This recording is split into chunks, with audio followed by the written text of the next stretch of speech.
Sa tingin niyo po ba ay walang transparency?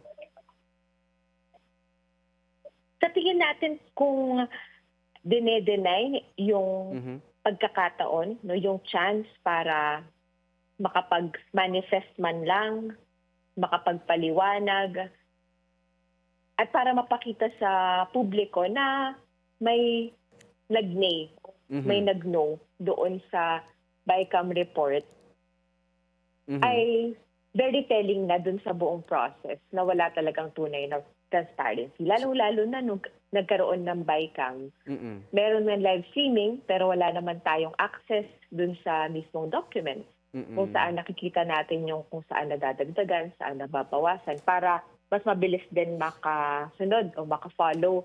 Hindi lang yung members ng Congress, no, kundi yung civil society na aktibong nagbabantay dito.